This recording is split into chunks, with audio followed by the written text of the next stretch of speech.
नेहरू की बहन विजयालक्ष्मी करती थी सैयद से प्यार, नहीं हो पाई शादी।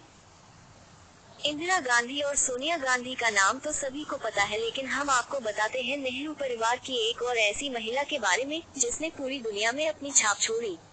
इनका नाम है विजयलक्ष्मी पंडित। पंडित जवाहरलाल नेहरू की बहन। ये देश की पहली महिला मंत्री थी। इन्हें 1937 में ही ब्रिटिश इंडिया के यूनाइटेड प्रोविंसेज में कैबिनेट मंत्री का पद मिल गया था।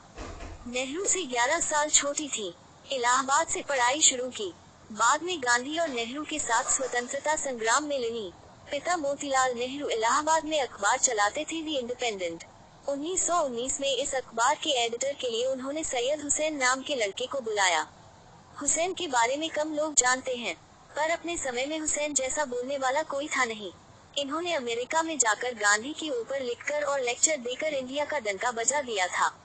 फिर वही हुआ। खबरों की माने तो 19 की विजया और 31 के हुसैन को एक दूसरे के प्रति आकर्षण हुआ, पर नेहरू परिवार इस रिश्ते को स्वीकार नहीं कर पाया।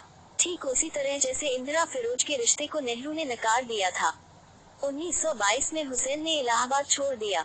हुसैन गांधी के भक्त थे और गांधी ने खिलाफत आंदोलन का प्रवक्ता बनाकर हुसैन को इंग्लैंड भेज दिया। पर अफवाह उड़ती रहती कि दोनों ने शादी कर ली है। फिर विजया की शादी कर दी गई महाराष्ट्र के एक ब्राह्मण से, जो 3 बच्चों के बाद 1944 में दुनिया छोड़ गए। पर ये खबरें आती रही कि हुसैन से जवाहरलाल नेहरू का रिश्ता खत्म हुआ नहीं था। नेहरू ने हुसैन को मिस्र का राजदूत बनाकर भेज दिया। खबरें आती रही कि विजया हुसैन एक दूसरे को भूल नहीं पाए थे। इस दौरान विजया भी कई जगह भारतीय राजदूत के तौर पर नियुक्त रही। कहा जाता है कि दोनों अक्सर मिलते थे। उस समय इंटरनेशनल मीडिया में इस बात की बड़ी चर्चा होती थी। हुसैन की मौत मिस्र में ही हुई। उनके नजदीकी लोग कहते थे कि हुसैन एक टूटे हुए दिल के साथ मरे थे। विजया अक्सर उनकी कब्र पर फूल चढ़ाने जाती थी।